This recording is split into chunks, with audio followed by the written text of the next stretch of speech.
In this lesson, we are going to look at two theorems. One is the side-side-side theorem, and the other is the side-angle-side congruence theorem. So what we're going to do is review what we talked about in 12.1. So in your books, this is on page 717. So it says, in lesson 12.1, you learned that two triangles have three pairs of congruent corresponding angles and three pairs of congruent corresponding sides. Then you know the triangles are congruent. So what we're going to talk about here, if we have three pairs of congruent angles and three pairs of congruent sides, we know that the two triangles are congruent. And then this next line says, however, this is more information about corresponding parts than you need to prove triangles are congruent. So what we're going to talk about today is that you can prove that two triangles are congruent without having to show all corresponding parts are congruent. So this time we're going to talk about three pairs of corresponding sides. So that would be the side-side-side theorem. We're also going to talk about two pairs of corresponding sides with one pair of corresponding angles, and that is the side-angle-side. So let's move on. This postulate is called the side-side-side postulate. So if we know that there are three sides of one triangle congruent to three sides of another one, that's enough to say that the two triangles are congruent. So our job is to prove that triangles are congruent, and this postulate says if we can show it has three pairs of congruent sides, that's enough. So remember that if you have one slash here and one slash here, that's our mathematical way of showing that those two sides are congruent. And that's why we have AB is congruent to DE. And then two hash marks and two hash marks means they are congruent. So BC is congruent to EF. And then the other ones have three, so AC is congruent to DF. So I have three pairs of congruent sides, so therefore the triangles are congruent. So I use the word postulate there, and a postulate is an accepted statement of fact. So the side-side-side postulate is perhaps the most logical fact about triangles. It agrees with the notion that triangles are rigid figures, and their shape does not change until pressure on their sides force them to break. And two professions that use this are architects and engineers when they build things, especially bridges. You will see, if you ever look at bridges built, they use triangles because triangles are the strongest shape. They also use them in bicycle frames. Moving on, we are now asked to prove that triangle BCD is congruent to triangle BFD. And in section 12.1 we learned about how important it is to name the figure in order. So in this example, we are given that side BC is congruent to BF, and we can see that with the hash marks here. BC is congruent to BF. And then we can also see that CD is congruent to FD because those both have two hash marks. So that's given. So we are almost there. The last thing we have to do is show that this segment BD is congruent to itself. And then I will have the side, side, side postulate working for us. So here I have started to set up a formal proof. This is one way to do a proof, and it is making a list of statements on the left, and the reasons I can make those statements are on the right. So you want to set it up kind of like a T-chart with the word statements on the left and reasons on the right. We're going to go ahead and get started. So the very first thing we do when we have a proof, step 1 is to repeat what is given. So I was given that BC is congruent to BF, so I copy that down. And I also put that CD is congruent to FD. And the reason I know that is because those were given. So you put given as the reason. Now the next thing I have to do is I have to show that BD is congruent to BD. Well, that seems a little obvious, but there is actually a theorem that we have in math that says something is congruent to itself, and that is the reflexive property. So step 2, or statement 2, is that BD is congruent, and my pen's not working very well, congruent to BD, and that is called the reflexive property.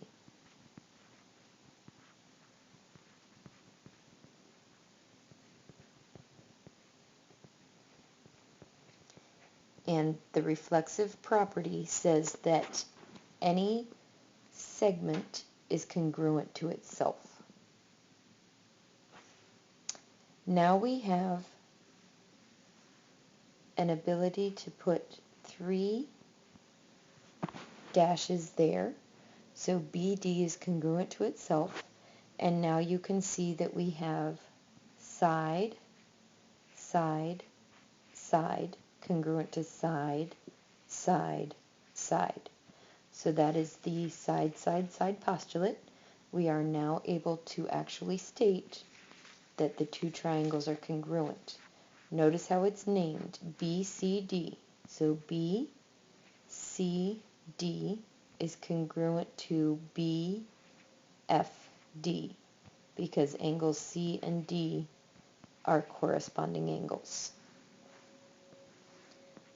So step 3, triangle BCD is congruent to triangle BFD, and the reason is side, side, side postulate. And that is our first official proof that we have done. Let's move on. This is another proof that they have already started for us, and this is using a flow chart as our proof. So if you take a look, we have 2 triangles over here, and they are connected. So MK is going to be congruent to MK, or you can say it like this, KM is congruent to KM. And that is called the reflexive property. Now I'm jumping the gun a little bit. Notice that they always start with the given. So they told us that JK was congruent to LM and that JM is congruent to LK. So JK is congruent to LM because of those hashtags there, or I'm sorry, those hash marks. So that's given. So that's already done for us. Now, why is JM congruent to LK? JM is congruent to LK because that was given to us. It's given right here. So part A, we're just going to write given.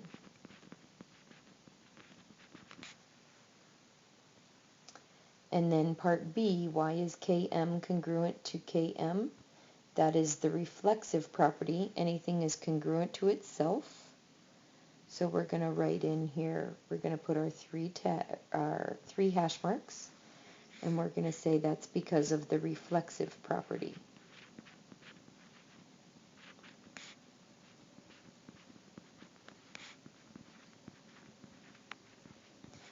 All right, and then part C and part D is asking us to name the triangles that are congruent. So we have to name them in order, so it really doesn't matter how I name the first one, but looking at what I had to prove, I'm going to write it in that form. Triangle JKM, so JKM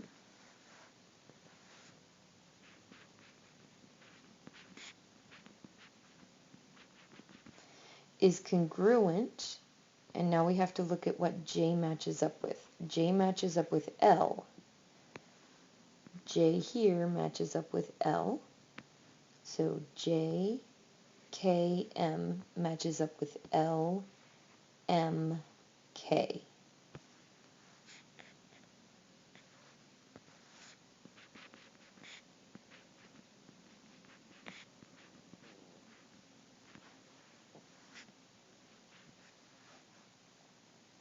And that is the end of that proof.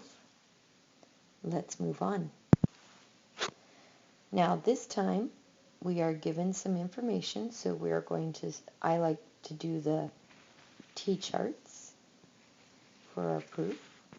So we have statements on the left,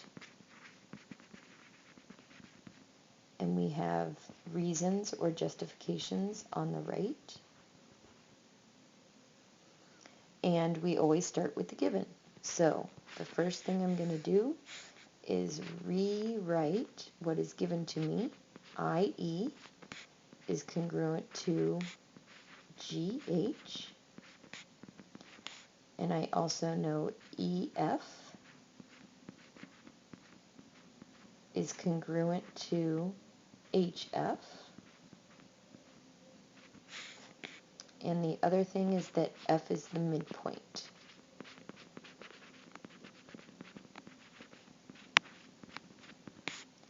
Of GI.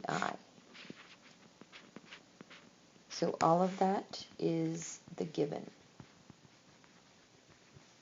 Alright, so by side, I already have two pairs of sides. I need the third pair of sides. So I have to show, somehow, give a reason why IF is congruent to GF. Now, if I look at what's given, F is the midpoint of GI, and by definition, a midpoint cuts a segment into two equal parts. So that's enough to tell me that IF is congruent to GF. So step 2, statement 2, IF is congruent to GF, and the reason I know that is the definition of midpoint.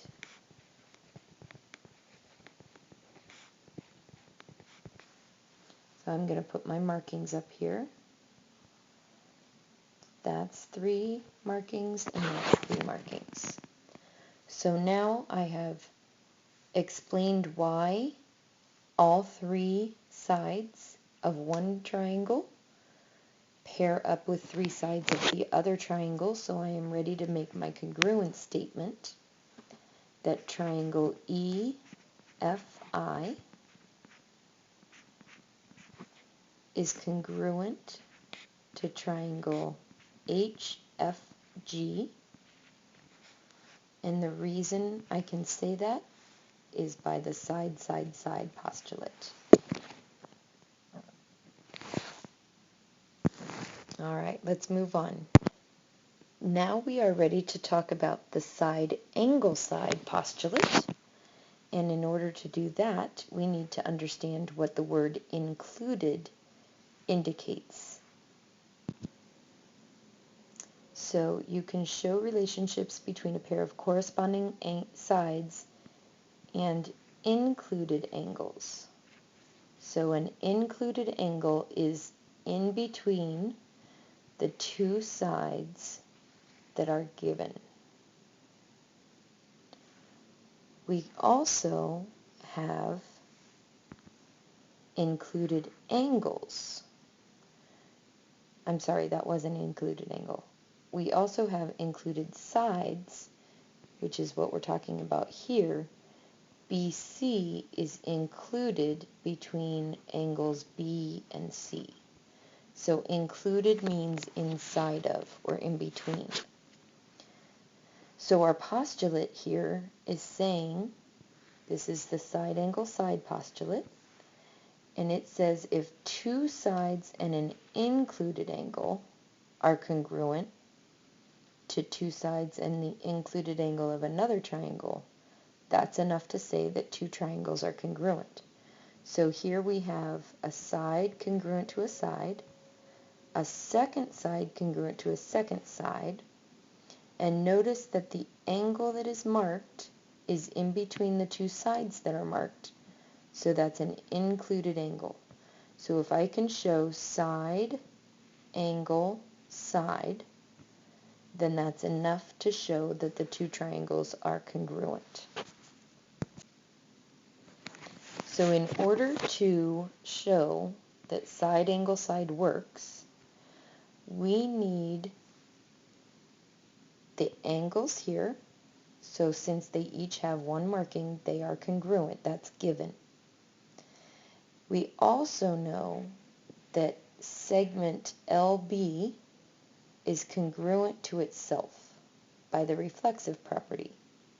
So the other piece of information is we need the included angle, which is this one.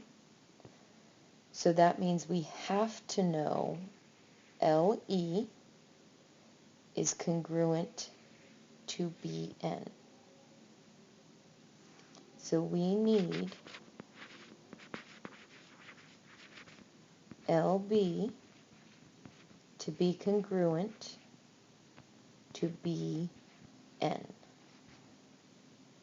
I'm sorry, LE. I'm sorry, LE to be congruent to BN. And if I can show that, then that would be enough to use side angle side. All right, let's move on. So what other information, if any, do you need to prove the two triangles are congruent by SAS? So in number 3, we have side, angle, and the other side we would need is LG.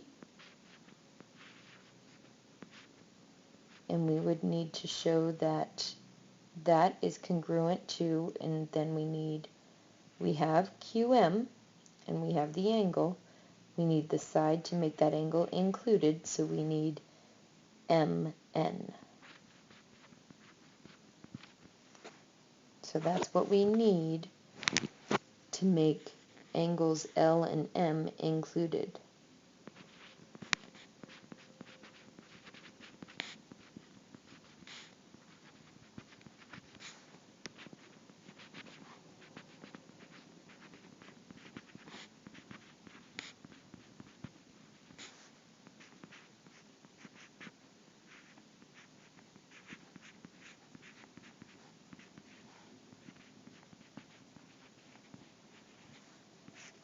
All right.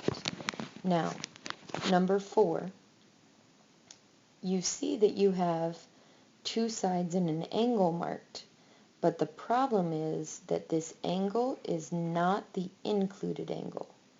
So in order to use side angle side, we need the angle to be the included angle. So that would mean this angle right here, T, because that is included between the two sides that I know. So I would need to show that T is congruent to the included angle over here, which is V. So I need angle T congruent to angle V so that T and V would be included.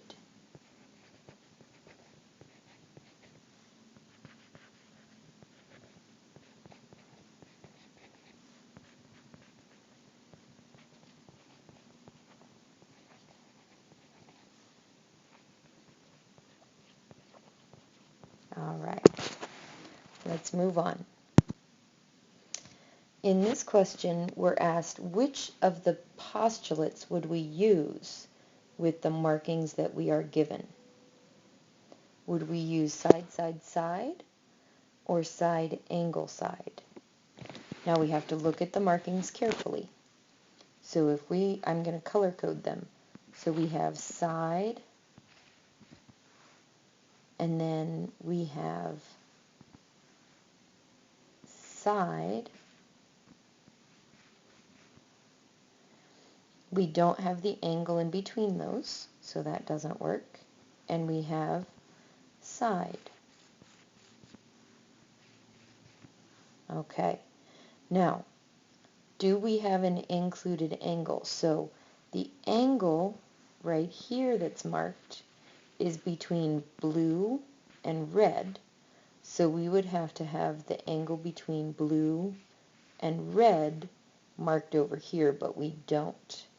So these two angles are not the same included angle. So side, angle, side is out. We do have side, side, side. So that's the correct answer. Side, side, side is the correct answer. All right, next. In this one, we have to use some other knowledge. So here we have side congruent to side. We have another side congruent to side. Here is congruent to here. So that's given.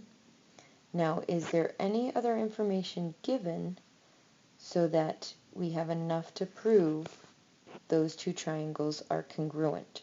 So we either need something that tells us that PQ, side PQ, is congruent to SQ.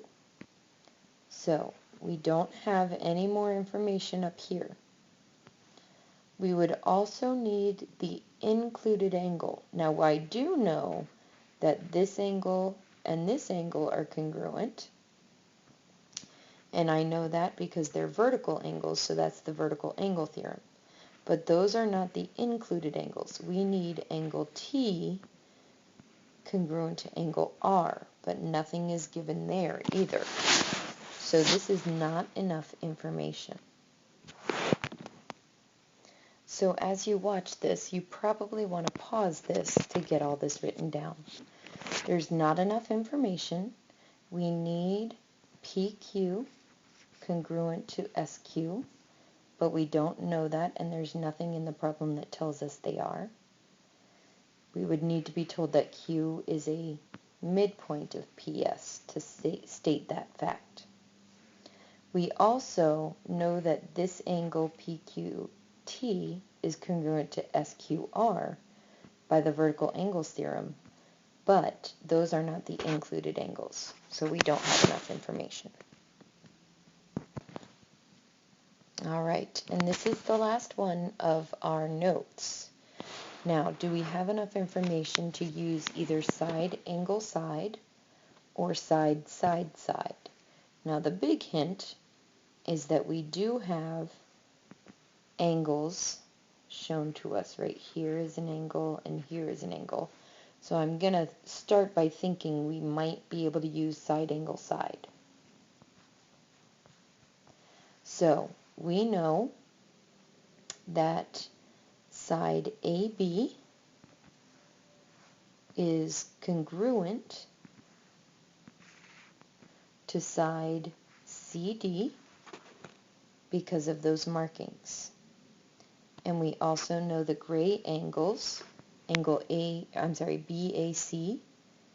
and angle DCA are congruent by the markings. Now I have to have that be the included angle. So what I need now is for this side, AC, in the triangle BAC, to be congruent to the side CA in the triangle DCA. So, is AC congruent to itself? Yes, it is, by the reflexive property. So I can use side angle side.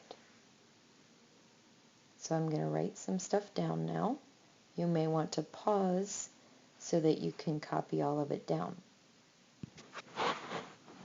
So what I have here is that AC is congruent to itself by the reflexive property, and that makes the angles given, angle BAC and angle DCA, included angles. So that means that SAS, side angle side, works. And for your assignment, you're going to be working on starting on page 722, numbers 7 through 10, 12, 15 to 17, and 23 to 30. And I will be looking at all of this homework and tomorrow night's homework on Friday.